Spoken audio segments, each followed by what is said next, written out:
Өнөөдөр Тэнгэрийн хаанчлалын яруу алдар гэсэн энэ агуулгын хүрээнд та бүхэнтэйгээ хамт Бурхны үгсээс судлая. Зарим хүмүүс итгэл муутай байснаа ямар нэг юм ухаарч Бурхны үгийг Библийн сургаалыг тууштай хэрэгжүүлэх чадвартай болдог. Гэтэл мэддэг хэрнээ үйлдэл болгохдоо тааруу гэр бүлүүд ч бас байдаг. Итгэлийн амьдралаар сайн явж байснаа гинэт эргэлзэж сүм дэрхээ хойш тавин энэ ертөнцийн амьдрал дуусан. Алга болох зэрэг янз янзын тохиолдлыг би харж байсан. Тэгвэл зарим хүний итгэл яагаад өдрөөс өдөрт бадран асаж байдаг? Зарим нь тийм байж чаддаггүй шалтгаан юунд байдаг юм бол? Нэгэн өдөр би энэ талаар эргцүүлэн бодож тунгаасан юм. Тэгээд тэд Бурхны хаанчлалын талаар сайн мэддэггүй юм байна гэсэн бодол төрсөн. Хэрэв бид Бурхны хаанчлалыг мэдэхгүй бол тэр хаанчлалд найдвар тавьж чадахгүй, тийшээ очихыг хүсэж мөрөөдөж чадахгүй. Бид зөвхөн 5 мэдрэхүйгээрээ мэдэрч чаддаг энэ ертөнцийн зүйлсийг л бодит байдал, утга учраа гэд бодчихдаг. Энэ дэлхийн хүмүүсийн хүсэж тэмүүлдэг амьдралын хэв маягийг бид өөрийн мэдлэгүй дагаж ингэж л амьдрах ёстой юм байлгүй гэж бодоод амьдрах тохиолдол үнэхээр их байдаг. Тэр хэв маягаас баг зэрэг л хоцрогдох юм уу? Хазаахаар би буруу амьдраад байна уу? Бусдын адил ирээдүйдээ бэлтгэхийн тулд энийг ч хийж, тэрийг ч хийх ёстой юм биш үү гэсэн бодол төрнө. Ингэсээр би мах бодтой холбоотой бодлуудаар дүрхээс өөр аргагүйд хүрдэг. Бусдын жишгийг дагаж амьдрч чадахгүй байгаагаа буруу амьдрсан мэтээр эндүрч итгэлийн амьдралаар идэвхтэй амьдрах нь алдаа байсан мэтээр эндүү ташаа ойлгодог олон хүнийг би харсан. Бурхны хаанчлалын ажлын төлөө пастор тэгж хэлж байгаа болохоор харамсах юм байхгүй юм байна гэж бодох байх. Хэрэв үүнийг зөвхөн мэдлэг төдийхнөөр хүлээн авбал удаан байж чадахгүй. Элсэн дээр барьсан байшин шиг л ямар нэг бэрхшээл тулгархад сатааны дайралт ирэхэд л тэр даруйг анхаж нуран ундаг.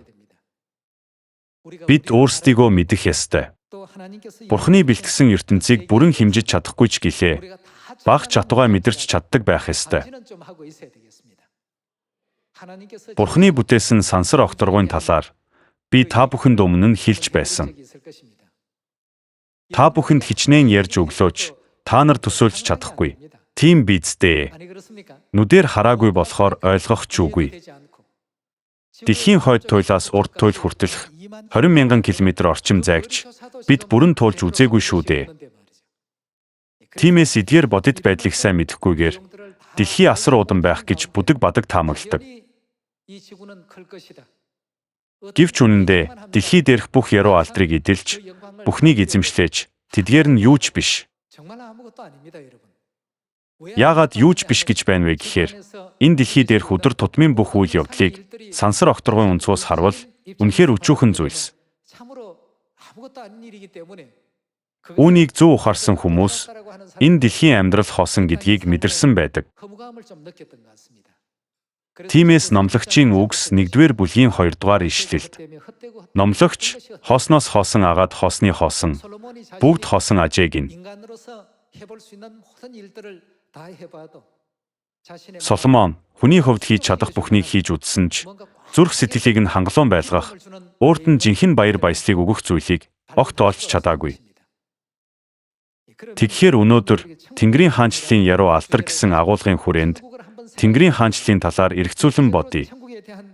Хэрэв хүн Тэнгэрийн орны талаарх итгэл, ухаарал байхгүй бол хажуунаас нь хэн нэгэн дэлхийн зүйлээр уруу татаж, хуурам ихэлж, урагтахад л Тэнгэрийн хаанчлалын зүйлсийг орхидог.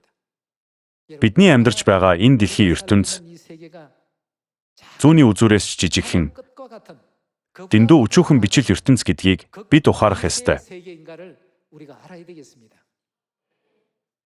Бидний очих ёстой. Бурхан биднийг хаанчлуулахаар бэлтгэсэн тэр ертөнц бол энэ дэлхий шиг биш. Тиймээс л Илч Паул 3 дахь Тэнгэрийн яруу алдрыг харсныхын дараа газар дэлхийн юмс түүнд ямар санагдсан бэ? Бүгдийг нь хог гэж үзсэн байдаг. Би иймхэн юмтай өдийг хүртэл зуралдаж дээ. Ийм хэмний төлөө хамаг ирч хүч, цаг зав, хүсэл тэмүүллээ зориулсан байжээ гэж бодсон. Тэдгээр нь ямар ч үн цэнгүй байж. Үүнийг бусдад ойлгуулахын тулд Илч Паул тунхаглах ажилд маш их хичээл зүтгэл гаргаж явсан. Хүмүүс үүнийг мэдэхгүй амьдарч байгаа нь дэндүү харамсалтай санагдсандаа тэр. Тиймээс өнөөдөр энэ талаар хамтдаа бодцгоё. Дэлхийн диаметр хэр урт байдаг гэж би өмнө нь хэллээ. Ойролцоогоор 12,700 км. Хэрэв цагт 1000 км хурдтай машинаар явлаа гэхэд нэг захаас нь нөгөө зах хүртэл 12хан цаг зарцуулна. Дэндүү жижигхэн биш байна уу? Дэлхий ерөөсөө ч том биш. Гэтэл бид тийм ч том биш энэ ертөнцид амьдарч байж. Энэ ертөнцийн хамгийн агуу нь юу вэ? Энэ дэлхий дээрх хүч чадал гэж юу вэ? Энэ ертөнц дэхэд хөрөнгө гэж юу вэ гэсэн юм л бодно. Бид юм л бол иймэрхүү юм сонирхож, илүү ихийг олж авахыг, илүү ихийг эдэлж хэрэглэхийг хичээдэг. Та бүхэн Тэнгэрийн оронд очоод харвал энэ дэлхийн зүйлс нэрээ инээдтэй санагдана. Хүүхдүүд айл гэр болж тоглохдоо тоглоом нь тогоо, тоглоом нь халбаг, савхандаа маш дуртай, бүр нандинна. Хэрэв найз нь ирээд надад нэгийг өг, ганцыг л өгчих гээд авах гэхээр нь буун юм болдог. Яагаад гэвэл хүүхдийн хувьд тэр нь эрдэнсээс ч илүү цэнтэй зүйл нь. Гэтэл насанд хүрсэн хүнд бол ямар харагддаг вэ? Үнэхээр өчүүхэн, юу ч биш зүйлс шүү дээ. Найз нь нэгийг гуйхад өөрт нь олон байгаа юм чинь зүгээр өгчхөж болох байтал тэгж чаддаггүй.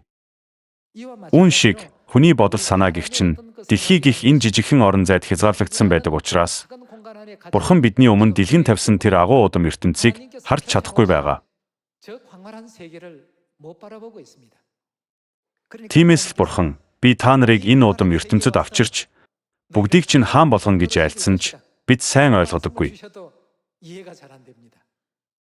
Иймээс бид Бурханы амлалтын үгэнд ханг хандахад хүрч нэг сүнс аварвал Тэнгэрийн од мэд үрд мөнхөд яруу алдраар гэрэлтэн гэсэн үгийг ч нэг их тоодоггүй. Бурхан хичнээн чин сэтгэлээсээ тайлбарлаж өгсөн ч энэ дэлхийн хүмүүс үүнийг Библи доторх нэг ишлэл төдий зүйл биз гэхээс илүү бодож чаддаггүй.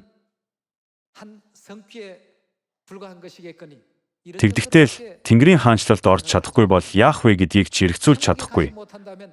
Харамсалтай итгэлийн замаар явхаас өөр аргагүйд хүрдэг юм.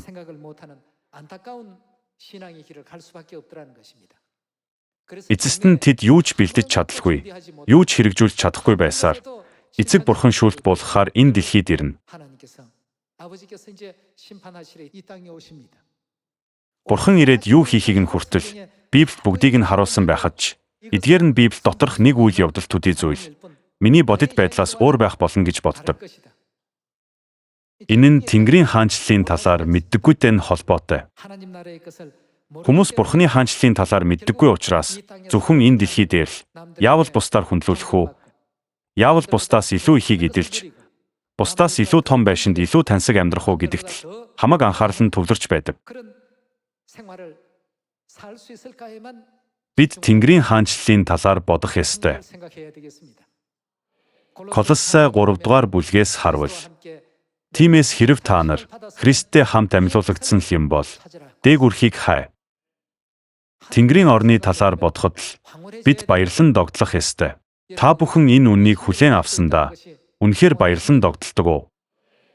Зарим нь баярлаж догдолж, зарим нь арай бага догдолж, зарим нь тэгс ингэсхийн, зарим нь ямар ч мэдрэмжгүй хүнч биел байх. Энэ үнэн бусад сүмийн сургаалаас арай дээр юм шиг болохоор нь. Хүн угаасаа л энэ дэлхийг орхих хойно ямар ч гэсэн нэг сүмд явж байвал хожим нэг шийд гарах байлгүй гэж л бодно.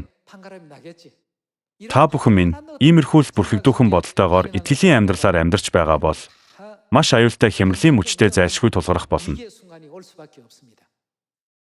Матай 25 дугаар бүлгийн 23 дугаар ишлэлийг хамтдаа харцгаая.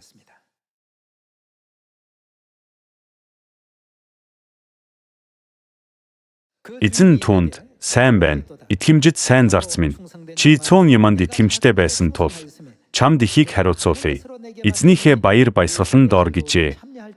Мөн нэг талаант авсан нь ирж, "Эзэн, би таныг тариалаагүй газраасаа хадаж авдаг, цацаагүй газраасаа хураадаг, хатуу хүн гэдгийг мэднэ.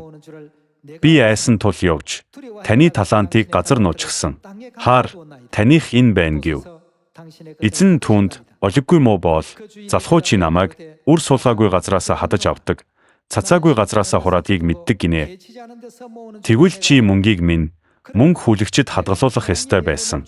Тэгсэн бол би ирээд өөрийнхийгөө хүлээн авах байсан. Түүнээс нэг талаантыг авч 10 талантайд нь өгсүгэ. Учир нь хинд байна? Түүнд илүү ихээр өгөгдөнө. Тэр нэгэнд дэлбэг байх болно. Харин хинд байхгүй байна. Түүнээс байгаа нь хүртэл авагдана. Энэ тусгүй боолыг харанхуйд хөөж гарав. Тэнд уйлаан, шүд хавирхан буй" гэж хэлв. Энэ хүмүүс яагаад гашуудан уйлж, шүдээ хавирах вэ? Тэд Тэнгэрийн хаанчлалын яруу алдраас хасагдсан болохоор уйлж, шүдээ хавирна. Тэнгэрийн орны яруу алдар хэр агуу болохыг бид бүрэн дүүрэн ойлгож чадахгүй. Бидний зүрх сэтгэлд ороогүй юмс гэж хэлсэн байдаг шүү дээ. Дэлхийн диаметр ойролцоогоор 12,700 км байдаг гэж үздэг. Харин нарны диаметр ойролцоогоор 1,400,000 км байдаг гэдэг. Хэрэв нарыг 100 м гэж үзвэл дэлхий 1 м ч хүрэхгүй юм. Дэлхий бол ийм л өчүүхэн. Үүгээр ч зогсохгүй. Дениб, VY Canis Majoris зэрэг одод дэлхийтэй харьцуулахын ч аргагүй бүр асар том. Тэдгээртэй харьцуулбал дэлхий тоосны ширхэгч хүрэхгүй. Ийм л өргөн уудам сансар окторгон ертөнцид бидний төсөөлхийн аргагүй олон од, галактикууд байдаг. Орчин үеийн шинжлэх ухаан, Хаббл дуран гэх мэт хамаг л дэвшилтэд багаж хэрэгслүүдийг дайчилсан ч түүний хэмжээг одоо хүртэл хэмжиж чадаагүй гэдэг. Гэтэл Бурхан бидний төлөө юу хийсэн гэж хэллээ? Бурхан хайртай хүүхдүүдтэй зориулан бэлдсэн ийм ертөнц байдгийг илчилсэн. Үүнд итгэдэг хүмүүс Илч Паул шиг хичээл зүтгэл гаргаж урагш тэмүүлдэг. Бид амьдралаач эзний төлөө амьдардаг. Бид үхлээч эзний төлөө үхдэг. Учир нь Паул Тэнгэрийн хаанчлалын яруу алдрыг бүр 3 дахь тэнгэрийг хүртэл харсан учраас гэрлэх гэх мэт энэ дэлхийн зүйлсийг хойш тавьж олж авсан их мэдлэг нь түүний хувьд 2 дугаар тавигдах утгагүй зүйл болсон. Дэлхийн хамгийн агуу хүн боллооч дэлхий дээрх бүх хүнээс магтаал хүртлээж уудам сансар окторгон өнцгөөс харвал эдгээр нь хүүхдүүд айл гэр болж тоглохдоо би хаан, би хамгийн шилдэг нь чи надад мөрөг гэж байгаатай л адилхан байж. Томчуудын зүгээс бол инээдтэй байдаг бидтэй. Тэнгэрийн хаанчлал ийм л ертөнц учраас тэнд очиж чадаагүй хүмүүс яана гэлээ. Тэр үед илүү хичээх минь яав. Тэр үед Тэнгэрийн орны талаар илүү их найдвар тээх минь яав. Бүгд л цаг хугацааг хий дэмий өнгөрүүлсэндээ харамсна. Жишээ нь бидний харьяалагддаг нарны аймгийн диаметр ойролцоогоор 9 тэрбум километр гэдэг. Манай галактикийн диаметрийг ойролцоогоор 946-г үржих нь 10.17 зэрэг километр гэдэг. Бид ийм тоог ойлгож чадахгүй. Учир нь үүнийг хэмжих туршлага бидэнд байхгүй. Зүгээр л тоон утгаараа ийм л юм байлгүй гэж бодох л төдий. Ийм хэмжээнд дэлхий нарийн тоосонцроос ч өчүүхэн зүйл болж хувирна. Өөрөөр хэлбэл байхгүйтэй л адил гэсэн үг. Та бүхэн төсөөлж байна уу? Үүнийг зөвхөн үгээр дүрсэлснийг сонсохоор тийм ертөнц байдаг л байх гэж бодох амархан. Гэвч Илч Паул 3 дахь тэнгэрийг хараад ухаан алдах шахсан. Миний мэдэх энэ дэлхийгээс өөр юм байхгүй гэж бодсон чинь ийм агуу гайхамшигт ертөнц байсан байна гэж хэлдэг. Бурхан бидэнд яг тэр л ертөнцийг амласан юм шүү дээ. Ийм байхад энэ дэлхийн зүйлс бидний нүдэнд харагдах уу? Зөвхөн дээгүүрх зүйлсийг л харж урагшлахад ч энэ амьдралд өгөгдсөн цаг хугацаа хүрэлцэхгүй. Тийм учраас Махбодын бодол санаа бол үхэл, сүнсний бодол санаа бол мөнхийн ам гэж бичсэн байгаа биз.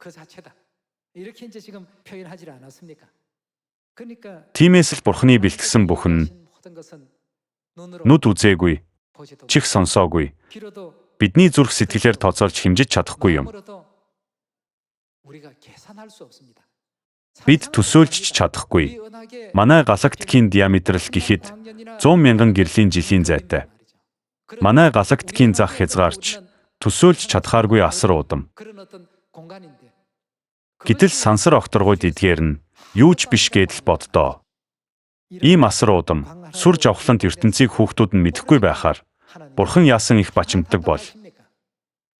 Бурхан хүүхдүүдийнхээ төлөө бэлдэж, өгөхөөр төлөвлөсөн зүйл нь үнэхэрийн агуу, бишрэм атал, хүүхдүүд нь тэрийг төсөөлж чадахгүй, хүсэж мөрөөдөж чаддаггүй. Надад хөдөө нэг жижигхэн газар бий. Тэндээ амьдрал илүү аз жаргалтай байх биш үү гэж бодно. Тэдний бодол санаа энэ ертөнцид л хязгаарлагддаг учраас Бурханы үгийг харсан ч түүнд итгэх итгэл байдаггүй. Үүнийг үйлдэл ийм өрөөл өгнө гэсэн Бурханы амлалт үгэн дотор нь тодорхой байсаар байхад ч түүнийг хийдэггүй. Гэр бүлүүдээ Илч Паул сайн мэдээний манлайлагч болсон шалтгаануудын нэг нь Бурхан түүнд 3 дахь Тэнгэрийн орны яруу алдрыг төрхөн зуур харуулсанд оршдог юм. Тэр үүнийг хараад бараг л ухаан алдах шахсан. Бурхан бидэнд нээрэл ийм ертөнцийг бэлдсэн байна шүү дээ гэж ухаарсан. Тэр өчүүхэн хэсгийг нь л төрхөн зуур харсан ч түүний хариу үйлдэл ийм байв. Гэр бүлүүдээ хүн төрлөختөн бидний төсөөллөөс давсан ертөнц бидэнд бэлтгэгдсэн байгаа. Тэгээд л Бурхан Илч Иоханд харуулсан ч тэрээр хүний үг үсгээр илэрхийлж чадаагүй. Тэр зөвхөн Бурханы сэнти байх бөгөөд хоёр талд нь мянган түм түмэн тэнгэр элч нар байж тэд өдөр шөнөгүй ариун хэмээн хэлдэг гэхээс өөр зүйл бичиж чадаагүй. Тэр ертөнцийг хэрхэн дүрсэлж чадах билээ дээ. Үүнийг ямар үгээр илэрхийлж чадах билээ дээ. Та бид өнгөрсөн нүглээ бодвол ирэх байхгүй ч гэлээ.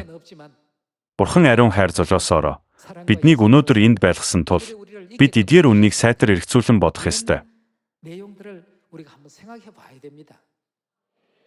Үргэлж нүдэндээ харагдаж байгаа энэ газрын зүйлсийг л бодож, гэрээсээ гаруул хуршийнхөө байшинг харж, шинэ он гарч 1 сарын 1 болохоор нар мандахыг харахаар зүүн эрэг рүү явдагч бид 12,700 км дотор л эргэлдэж байгаа. Тийм биш үү? Энэ дэлхий л зөвхөн байдаг юм биш. Бид дэлхийг энэ ертөнцийн гаднаас харвал би ийм өчүүхэн газар амьдарч байсан юм уу? Үүнийг од гихүү гэж бодохоор тийм л газар амьдарч байна. Тийм ч учраас Бурхан миний эцгийн гэрт орон байр олон бий гэж айлтсан. Бидний буцаж очих Бурханы хаанчлал нь үгээр илэрхийлэхийн аргагүй сүр жавхлантай, үзэсгэлэнтэй учраас Бурхан юу гэж хэлсэн бэ? Би та нарт хэлж өгсөн ч та нар төсөөлж чадахгүй. Тиймээс Тэнгэрийн хаанчлалд хүрэх замыг би зааж өгье. Та нар энд ирээд өөрсдөө хараарай гэсэн. Ийхүү Тэнгэрийн хаанчлалд хүрэх замыг тогтоол, зарлиг, хуулиар зааж өгсөн шүү дээ. Бурхан энэ сүр жавхлант ертөнцийг бидэнд амлаж, мөрөөдөл, найдвар өгсөн. Гэтэл бид энэ дэлхий дээр чухам юунд найдвар тавьж байгаагаа эргцүүлэх хэрэгтэй. Харамсах үе олон байдаг. 1-р Коринт 2-р бүлгийн 8-р ишлэлийг хамтдаа харцгаая.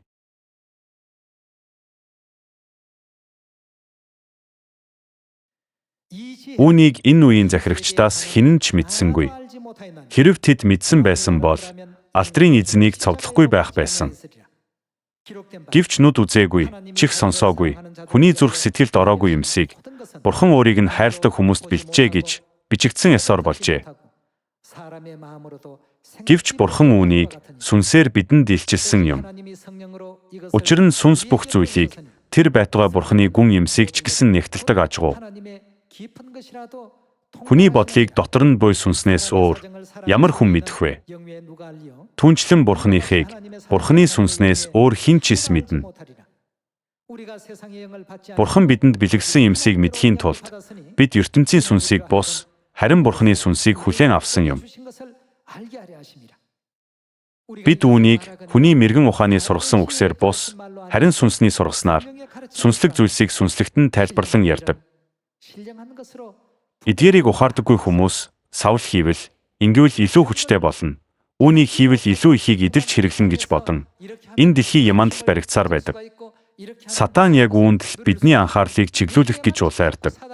Тэнгэрийн зүйлсийг харж чадахгүй болгох гэж л тэр. Бурхан Тэнгэрийн юмсыг харах нүдийг маань нээж өгөхөөр энэ дэлхийд ирсэн биз дээ. 14-р ишлэлээс харцгаая.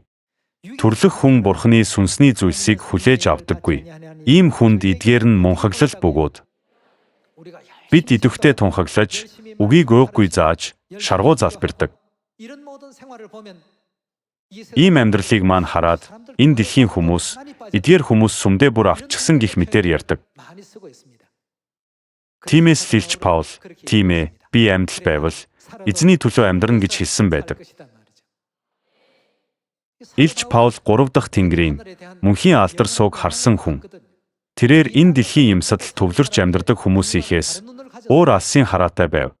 Тиймээс л тэр Бурханы сайн мэдээний төлөө маш шаргуу, итгэмжтэйгээр зүтгэсэн биш үү? Хүмүүс түүнээс таныг тийшээ очвол баривчилж алах гэж байгаа тул битгий яваач гэж гуйсан байдаг. Гэвч тэр би эзэн Есүсийн нэрийн төлөө хүлүүлэх нь байтугай. Иерусалимд өгөхөд ч бэлэн байна гэлээ. Би Тэнгэрийн орны яруу алдар ямар агуу болохыг мэддэг учраас тэр гэж хэлдэг. 14-р ишлэлийг харцгаая. Харин төрлөх хүн Бурханы сүнсний зүйлсийг хүлээж авдаггүй. Ийм хүнд эдгээр нь мунхаглал бөгөөд сүнслэгээр цэгнэгдэх учиртай ил зүйлсийг тэр мэдэж чаддаггүй. Харин сүнслэг нь бүхнийг шүүдэг байхад түүнийг хэн ч шүүж цэгнэдэггүй. Тэгээд ч түүнд зааварлах хуйцаар эзний оюун ухааныг хэн мэдсэн юм бэ? Гэвч бидэнд Христийн оюун ухаан бий. Гэр бүлүүдээ Бурханы бидэнд зориулсан бэлдсэн зүйлийг хүн химжиж баримжаалж чадна гэсэн үү? Бид энэ дэлхий дээрх аар саархан юмар өрсөлдөж, өөрсдийгөө бусадтай харьцуулж байгаагаа Бурханд харуулад байж болохгүй.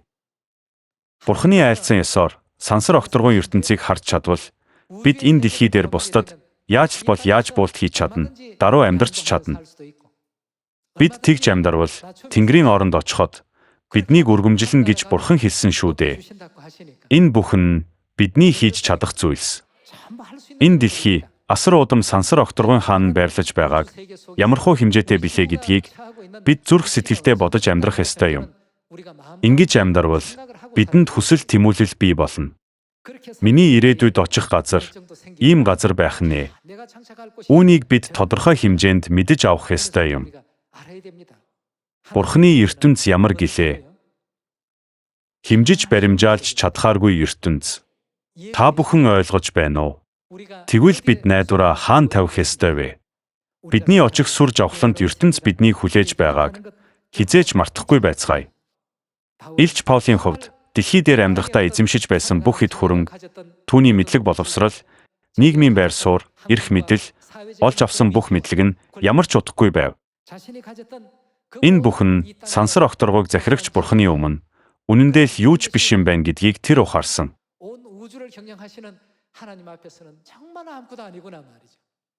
Тиймээс өөрийн эрэхгүй толгой бүхийж даруй болсон хэрэг.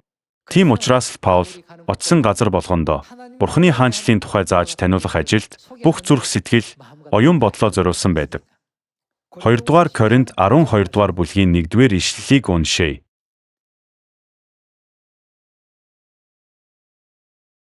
Арван дугаар бүлгийн 1-р ишлэл.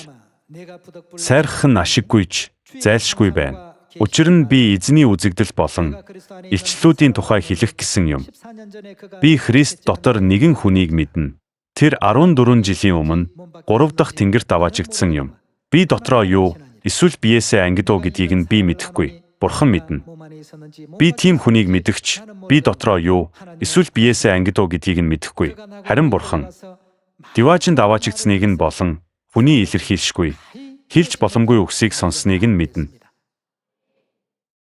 3 дахь тэнгэрийн яруу алдрыг харж, ерөөл хүртэн Бурханаас тайтгарал авсны дараа тэрээр энэ дэлхий дээрх ямар ч ертөнцөөс хавгүй агуу ертөнц байсныг ухаарч, тэр хаанчлал болон зөвхт байдлын төлөө шаргуу зүтгсэн.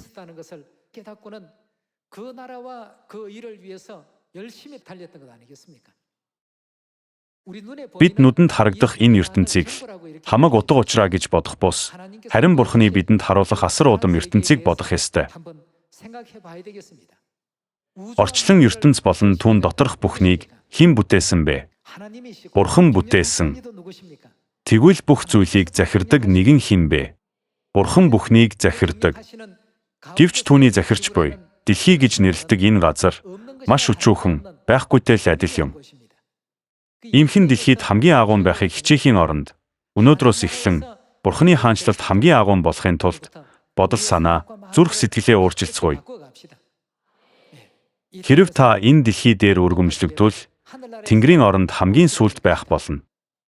Хачирхалтай санагдаж мэдэгч Бурхан өөрөө ингэж амласан тул бид амласан үгэнд нь итгэж хэрэгжүүлэх ёстой биз дээ. Илч Паулч бас маш их юм ухаарсан. Миний төлөө золиос амссан Христийн загалмайн золиосоос өөр юу ч би мэдхийг хичээхгүй гэж хэлсэн байдаг. Илч Паул илчлэлт болон үзэгдлээр харсан зүйлсээ мартаж чадаагүй.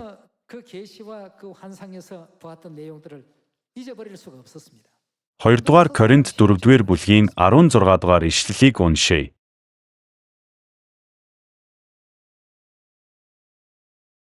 Тиймээс бид зүрх алддаггүй. Хэдийгээр гаднах хүн маань ялцарч байгаач, бидний махан биеийн хүн маань ялцарч байгаач, доторх нь яаж байна гэсэн бэ?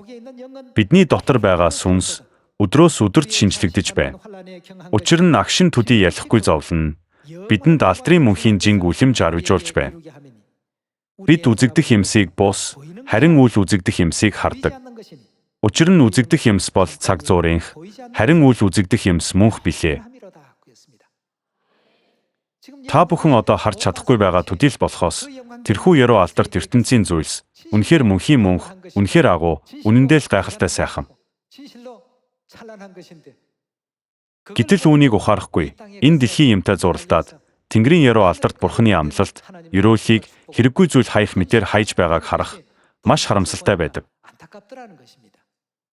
Гэр бүлүүдээ бид яасан ч итгэлээ орхиж болохгүй. Тэнгэр эцэг Тэнгэр эхийн сургаал бол биднийг л Тэнгэрийн хаанчлалд хөтлөх сургаал юм шүү дээ. Тэр үед бол дуран авиач байгаагүй, сансар окторгойг судлаач гэсэн нүдэндээ харагдах оддыг л хардаг байсан. Гэвч одоо шинжлэх ухаан хөгжиж, хүний нүдэнд үл үзэгдэх оддыг хүртэл бүгдийг нь олж илрүүлсээр байна. Олж илрүүлэх тусам хязгааргүй удам, эцэс төгсгөлгүй. Тэнгэрийн эрхсийг судалдаг одон орон судлаачид Бурханы нууц, эр бусын гайхалтайг нь хамгийн ихээр мэдэрдэг байх гэж бодогддог. Мөн хүмүүс бидний амьдрал ямар өчүүхэн оршихуй болохыг тэдлэхийн хүнээс илүү мэддэг байх гэж боддог. Тиймээс бид гашуудан уйлж, шүдээ хавирах тэр байдалд хизээч орж болохгүй юм. Энэ бүхнийг мэдэж ухаарсан хүн өдөр бүр хүчээд ажиллан итгэлийн замаар урагш тэмүүлдэг. Хэрв та бүхэн зүгээр л зуршил төдийгөөр сүмд ирж, эрцээ бүртгүүлэх гэж мөргөл суудаг бол Бурхан үүнд үнэхээр их харамсна. Хичнээн хилээд ч яагаад ойлгохгүй, ухаардаггүй юм болоо гэж бодох байх. Нартайч, дэлхийтэй ч харьцуулшгүй атал, хүүхдүүд нь Тэнгэрийн зүйлсийг харахгүй, зөвхөн дэлхийн ямиг олж авах гэж хичээн, цагаа хий дэмий үрж байдаг. Үүнд хамгийн ихээр харамсдаг нэгэн бол бидний Тэнгэр эцэг, Тэнгэр их маань юм. Бурхан бидэнд Библийн бүх сургаалыг зааж, хэлж өгсөөр байхад бид юуны төлөө амьдрах ёстойгоо ухаарахгүй байсаар байгаа болохоор тэр. Бурхан бидэнд ямар амлалт өгсөн талаар Иохан Илч хэрхэн тэмдэглэснийг харцгаая. Илчлэл 22 дугаар бүлгийн 1-р ишлэлийг харцгаая. Илчлэл 22 дугаар бүлгийн 1-р ишлэл. Тэр надад Бурханы болон хурганы сентинээс гарах болор мэд гялалцсан амийн усны голыг үзүүлсэн гудамж дундуур урсаж байв. Голын хоёр талд 12 төрлийн үр жим сургуулан сар бүр үр жимсээ боловсруулж буй амийн мод байлаа. Тэр модны навчис нь үндэстнүүдийг эдгэхийн тулд байв. Тэнд цаашид ямар ч хараал байхгүй болно. Мөн Бурхан ба хурганы сенти тэнд байж, зарцнаар нь түүнд үйлчилнэ. Тэд түүний царайг харна. Түүний нэр тэдний духан дээр байх болно. Тэнд цаашид шүн болохгүй. Эзэн Бурхан тэднийг гийгүүлэх учраас тэдэнд дингийн гэрэлч, нарны гэрэлч хэрэггүй болно. Тэгээд тэд үеийн үед хаанчлан. Хаанчлан гэхээр ой тойнд тань бууж байна уу? Би амьдарч буй хорооныхоо дарагч болж үзээгүй байхад Тэнгэрийн орны хаан тахилч болно гэж үү? Бурхан бидэнд Тэнгэрийн хаанчлалт, ийм яруу алдар өгнө гэдэг нь үнэн гэж үү? Эсвэл бидэнд зүгээр л бүдэг бадаг найдвар төрүүлэхийн тулд ийм үгс хэлсэн юм болов уу? 6 дугаар ишлэлийг харцгаая. Тэр надад эдгээр үгс нь итгэмжит бөгөөд үнэн. Энэ үгсийг хэн хэлж байна вэ? Бурхан бидэнд баттай амлалт өгсөн. Энэ дэлхий дээр ямар ч бэрхшээл, ямар ч зовлон тулгарсан, зүрх сэтгэлд нь миний хууль байгаа ард түмэн минь ээ, хүний доромжлоос бүү. Хүний гүтгэлэгт бүү гайх. Тэдний гүтгэлэг доромжлол нь түр зуурынх, удахгүй бүгд замхран арилах болно гэсэн үг юм. Гэр бүлүүдээ хүний амьдрал урт биш. Бурханы төлөө итгэмжтэй байх цаг хугацаа ч урт биш. Саад хийгчид төвөг учруулаач, тэр цаг хугацаа ч мөн урт биш. Эдгээр үгс нь итгэмжит бөгөөд үнэн. Иш үзүүлэгчдийн сүнсний Бурхан эзэн, удахгүй болох ёстой зүйлсийг зарц нартаа үзүүлэхийн тулд Тэнгэрлэгчээ илгээв. Библи бидэнд ийхүү зааж байна. Гэр бүлүүдээ бид юуны төлөө амьдрах ёстой вэ? Тэнгэрийн орны хаад болох хүмүүс дэлхий дээрх цаг хугацаагаа Бурханы төлөө зориулахгүй, дэмий юманд үрж орхивол, эцэст нь эзэн минь хаалгаа нээгэж бидэнд нээж өгөөч. Би одоо ухаарлаа. Одооноос зөв зүйтэй амьдрнаа гэх болно. Гэвч Бурхан, би та нарыг огт танихгүй. Надаас зайлцгаа гэж хэлэх болно. Гэр бүлүүдээ ийм зүйл бидний бодит байдал болох ёсгүй. Сүр жавхлант ертөнц байгаа гэдгийг хизээч бүү мартаарай. Эцгийг ирэх тэр өдрийг хүртэл итгэл дотроо энэ агуу найдварыг тээж том мөрөөдөлтэй байгаарай. Хэрв миний яриа та бүхэнд бодтой санагдахгүй байгаа бол интернет ороод сансар окторгон хэмжээ эсвэл Тэнгэрийн эрхэсгээд хайгаад үзээрэй. Энэ талаарх бүх мэдээлэл гарч ирнэ. Та бүхэн өөрсдөө нэг хараарай. Энэ дэлхий үнэхээр л өчүүхэн юм. Гэтэл би ийм зүйлд зүрх сэтгэлээ зориулж бүхнээ үүнд зарцуулж байжээ. Бурхан энэ дэлхийд ирсэн биднийг Тэнгэрийн оронд хөтлөх гэсэндээ тэр. Гэтэл би Бурханы сургаалын дагуу зөв амьдарч байна уу гэж бодогдно. Бид өдөр бүр өөрөө өөрийгөө эргцүүлэн нэгтэлдэг байх ёстой гэж бодож байна. Ром 8 дугаар бүлгийн 6 дугаар ишлэлээс харъя. Махбодын бодол санаа бол үхэл, сүнсний бодол санаа бол ам ба амар тайван билээ. Учир нь Махбодын бодол санаа бол Бурханы эсрэг дайсагнал юм. Учир нь энэ нь Бурханы хуульд захирагддаггүй бөгөөд тэгж чадах ч үгүй. Махбодын хор байгсад Бурханд таашаагдаж чадахгүй. Хэрэг Бурханы сүнс үнэхээр та нарын дотор оршиж байвал та нар Махбодоор бус, харин сүнсээр байна. Хэрэг хэн нэгэнд Христийн сүнс байхгүй бол тэр түүнийх биш. 12 дугаар ишлэл рүү очие. Тийм дахтуу нараа бид Махбодын дагуу амьдрахын төлөө байдаг. Махбодын өртөнгүүд биш. Учир нь хэрв та нар Махбодын дагуу амьдрал үхэх ёстой. Харин та нар сүнсээр биеийн үлсийг үхэлд хүргэвэл амьдрах болно. Учир нь Бурханы сүнсээр удирдуулж байгаа бүхэн нь Бурханы хүүгүүд юм. Дахин айдаст хүргэх болчлын сүнсийг та нар хүлээн аваагүй. Харин үрчлэлийн сүнсийг авсан билээ. Түүгээр бид Аава гэж дууддаг. Биднийг Бурханы хүүхдүүд гэдгийг сүнс өөрөө бидний сүнстэй хамт гэрчилдэг. Хэрв бид хүүхдүүд нь юм бол өв залгамжлагчид нь ч бас мөн. Христтэй хамт алдаршуулгадахын тулд хэрв бид үнэхээр түүнтэй хамт зовдөг юм бол бид Бурханы өв залгамжлагчид бөгөөд Христийн хамтран залгамжлагчид юм. Тэнгэрийн хаанчлалын яруу алдрыг бодвол өдөр бүр догтлохгүй байхын аргагүй юм. Бурханд хийсэн сайн үйлс надад юу байгаа болоод над шиг нүгэлтэнд ийм агуу ирээдүг бэлтэж, тийм гайхамшигт ертөнцийг зэхиж, өдөр бүр сэтгэл хөдөлж, доглолоор дүүрэн эдгээр цаг мөчүүдийг зөвшөөрөө юм бол энэ хичнээн их ивэл, хичнээн агуу өрөөлвэ. Ингэж бодоод ийм итгэлээр эрч хүчтэй амьдраарай. Тунхаглахаар явах алхаа тань хөнгөн, сүмдээ ирэх алхаа тань ч хөнгөн байх болно. Энэ Тэнгэрийн орныг ядаж нэг сүнсэнд ч болов зөв зааж өгье байц. Ингэж бодохоор өөрийн ирэхгүй амны нь биздээ. 18 дугаар ишлэлээс харцгаая. Энэ цагийн зовлонгууд бидэнд илчлэгдэх тэрхүү алдрын дэргэд юу ч биш гэж би боддог. Бидний түр зуур идэлх зовлонг ирэх алдартай харьцуулахад юу ч биш гэдгийг бид мэдэх ёстой. 24 дугаар ишлэл рүү очие. Учир нь бид ийм найдвараар аврагдсан. Гэхдээ харагдаж байгаа найдвар нь найдвар биш юм. Хүн харж буй зүйлдээ найдахын хэрэг юу байна? Харин бид харахгүй байгаа зүйлдээ найдвал түүнийгээ яадаг гэж байна. Жаахан төвчээд хүлээгээрэй. Ямар үр дүн гарахыг харна гэсэн үг. Ийхүү бурхан биднийг өөрийнх нь хүүхдүүд гэдгийн баталгааг өгч, алгасал баярын гэрээгээр дамжуулан өөрийн ариун бие, ариун цусыг бидэнд өгсөн. Хэрв та нар шин гэрээн дотор байвал би та нарын бурхан, та нар миний ард түмэн болно гэж айлтсан.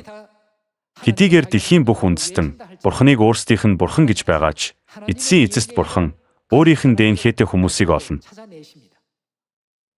Бурхан бидний духан дээр тамга дарна гэж байдаг биз дээ. Бурхан бүхнийг мэднэ. Мэдээж энэ дэлхий дээрх бидний өдөр тутмын амьдралч бас чухал. Гэвч Тэнгэрийн оронд очих ирээдүйн итгэл найдвар байхгүй. Зөвхөн өнөөгийн амьдралдаас анхаарах нь үнэхээр харамсалтай хэрэг юм. Ирээдүйгээ бодон өнөөдрийн бүх бэрхшээл зовлон даван гарцгаая. Бидэнд үннийг өгсөн Тэнгэр эцэг ан сан хүн Христ, Шинэ Иерусалим Тэнгэр эхийн ингэрт илүү олон сүнсийг гимшилт хөдөлж авчирцгаая. Илч Паул шиг өдөр бүр догдолсон сэтгэлээр Тэнгэрийн хаанчлалыг чиглэн эрч хүчтэйгээр гүйцгээе гэж бүгдээс нь хүсье. Өнөөдрийн сургаалаас ивэл их авахыг хүсээд үгээр өндөрлөе. Баярлалаа.